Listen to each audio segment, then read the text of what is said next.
Bem-vindos de volta ao Viver Ciência. Estamos falando sobre uma pesquisa da UFG que busca identificar áreas do estado de Goiás em que o plantio da cana-de-açúcar orgânica é viável. Participam conosco dessa entrevista o professor Wilson Mosena e a professora Lenice Moura Gonçalves. Vamos saber agora os benefícios deste estudo. O sistema DRIS na cana-de-açúcar orgânica foi justamente para levantar as normas de investigação da fertilidade desse solo a partir do momento que o canavial não é mais queimado. Então tem um grande aporte de matéria orgânica, uma vez que a cana é colhida crua. E aí nós quisemos investigar o quanto essa matéria orgânica que não ia ser queimada interferia na fertilidade, na responsividade do canavial ao manejo orgânico. Goiás ocupa as primeiras posições na produção de cana-de-açúcar orgânica no Brasil. Daí a preocupação do projeto. Goiás é um dos, eu posso dizer, que está dentre os 3 maiores plantadores de cana-de-açúcar do país. Eu acho que é o segundo onde se concentra os canaviais orgânicos. E é uma monocultura que está instalada em todo o país praticamente. Ela tomou área de pastagem, de soja, de milho. E é um potencial econômico enorme devido aos combustíveis flex. E agora essa tecnologia dos orgânicos, né, essa modalidade de exportação de açúcar orgânico tem tornado esses canaviais, a monocultura, uma alternativa mais viável e sustentavelmente, uma alternativa agrícola mais sustentável de exploração. A cultura orgânica, ou seja, a produção de alimentos que não contenham agrotóxicos, fertilizantes ou produtos sintéticos, tem crescido no Brasil, mas ainda existe resistência por parte da classe produtora. Esse é o maior desafio da pesquisa, a conscientização. O principal objetivo agora, no atual momento da agricultura, é produzir de forma sustentável e econômica, né, priorizando a produtividade sem denegrir o ambiente. Então esse resultado ele mostra para o produtor, não só o da usina, o grande, né, o sucroalcooleiro, como também um produtor de cachaça orgânica, de rapadura orgânica, uma forma dele economizar nos adubos, por exemplo, nos adubos orgânicos que ele está fornecendo no canavial, buscando formas assim de suprir o solo, suprir a planta, sem demasiar no fornecimento de produtos. Então, assim, é direcionar realmente a aplicação. Vamos supor, a cana precisa de X quantidade de potássio. Se ele não passar disso, porque se ele passar disso, a planta vai entrar em consumo de luxo, que é o caso do potássio, vai poluir o solo e ele vai estar gastando dinheiro. Então, é uma forma econômica de produzir e sustentável também. E a gente continua com a nossa conversa aqui. Professora, de maneira sustentável, né? Como a pesquisa pode contribuir para o desenvolvimento econômico dessas regiões estudadas? Bom, o primeiro passo da economia orgânica e sustentável é a economia justamente dos insumos, né? Então, buscando-se a priori, né, o princípio do DRIS é identificar quais são os nutrientes que estão em excesso e deficientes e não desperdiçar insumos naqueles que já estão em excesso e aplicar somente a quantidade necessária daqueles que estão em deficiência, buscando uma economia de recurso, né, para não sobrecarregar o meio ambiente e também economizar nesse sentido, tanto no aspecto de insumos orgânicos, quanto também no depauperamento do ambiente, né, evitando essa situação. Professor, como a pesquisa ela avaliou esse impacto social? Porque a gente sabe que qualquer pesquisa tem esse viés, okay, né, e responde dessa forma para a sociedade. Então, esse impacto social do plantio de cana orgânica nessas regiões estudadas, como ele foi avaliado? Então, a pesquisa tratou mais a questão da nutrição de plantas, né? Mas no aspecto do sistema de produção orgânico, uma das exigências, né, é exatamente ter um compromisso com as questões sociais. Então, todas as usinas, todas as destilarias que fazem projetos de produção orgânica tem que atender a essa exigência da certificadora. E aí exige que o trabalho contratado seja dentro das normas trabalhistas, que dê condições adequadas, né, para esse trabalhador exercer seu trabalho, questão da alimentação, então há uma preocupação maior nos sistemas orgânicos do que nos convencionais com relação à questão social. E isso também, os sistemas orgânicos, por não usarem agrotóxicos, não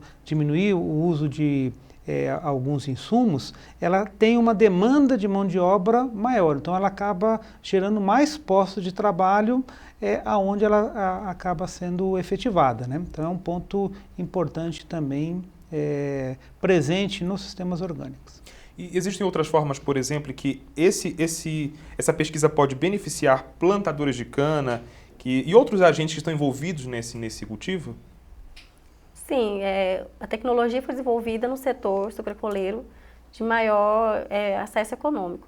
No entanto, toda essa tecnologia que foi desenvolvida, né, esse resultado primário, a gente tem que enfatizar que ainda tem uma pesquisa que tem que continuar, ele serve também para os produtores de cachaça orgânica, de rapadura orgânica, o pessoal de assentamento rural que trabalha com cana-de-açúcar para produzir de uma forma mais potencializada, economizando nos insumos, direcionando para aquilo que realmente a planta precisa.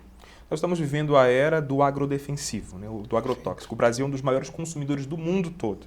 Então, como é possível aumentar, por exemplo, a produtividade de cana de açúcar orgânica, uma vez que o plantio dela é feito sem os agrotóxicos, os chamados agrodefensivos? Ok.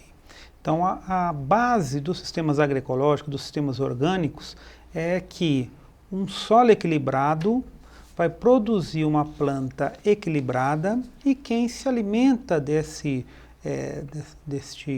alimento também vai estar equilibrado. Então, a base para uma produção orgânica adequada é o quê? Você corrigir esse solo. Corrigindo esse solo, a planta não vai ter desequilíbrios e acaba sendo menos atrativo para pragas e doenças, né? Então, é o princípio da chamada trofobiose. Então, para ter sucesso nos sistemas orgânicos, a primeira coisa é deixar o solo equilibrado. E esse equilíbrio ele é notado no aspecto do vegetal. A gente vê que há uma diferença. Com certeza. De cor e uma série de outras coisas também, desenvolvimento, né? Como recuperar, por exemplo, os prejuízos já causados, né, ao meio ambiente, à saúde dos consumidores e trabalhadores da agroindústria da cana? Bom, nós temos que ter uma visão que isso não é a curto prazo. A agricultura orgânica, depois do depauperamento todo que já aconteceu no solo, é um investimento a longo prazo. Existem trabalhos científicos que já reportam, por exemplo, o retorno da fauna do local nos canaviais, que anteriormente não existiam, porque tem toda uma alimentação da microbiota do solo, favorecida pelo aporte de matéria orgânica.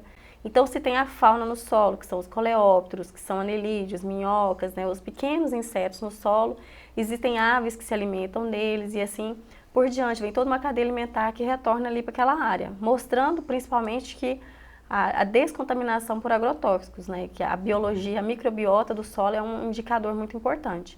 Por outro aspecto, o canavial também não é mais queimado, então aquela fumaça, aquela fuligem que o trabalhador respira no canavial queimado já não existe mais, né? E sem contar, igual o professor Wilson colocou, essa mão de obra ela vai ser aproveitada de outra forma, porque o canavial ele tem que ser monitorado por pragas, a respeito do ataque de doenças, também da questão de plantas daninhas. Então, o trabalhador ele vai ser capacitado para observar toda essa situação. Então, assim, tem todo um aval econômico, social e ecológico. Só para encerrar esse bloco, quero saber a opinião do senhor. É possível a gente criar uma nova cultura, essa cultura de consumir alimento orgânico e tentar mostrar através da pesquisa que é mais viável economicamente e também do ponto de vista da saúde, do meio ambiente também para as pessoas? Perfeito. A produção do açúcar orgânico, que é uma dos produtos, né, dos canaviais orgânicos, ele está tendo uma demanda muito grande, principalmente para alimentos processados. Então vai comer um doce de abóbora, de uma cagaita, um baru, né, orgânico, então às vezes tem que acrescentar açúcar. Então se esse açúcar é orgânico, é possível certificar que esse produto processado também seja orgânico. Então a grande demanda para o açúcar é isso. E eu acho que a própria experiência do setor produtivo com sistemas menos impactantes, né, e o consumidor exigindo um produto, né, que não confira a ele risco de segurança alimentar, acaba, a contaminação com agrotóxicos, acaba gerando, né, uma demanda importante para que a agricultura orgânica, né, se estabeleça no estado de Goiás, no Brasil e no mundo, né? Ok, você assiste ao Viver Ciência. Depois do intervalo, O público vai fazer perguntas aos nossos entrevistados. Continue com a gente nesta busca pela experiência e pelo conhecimento.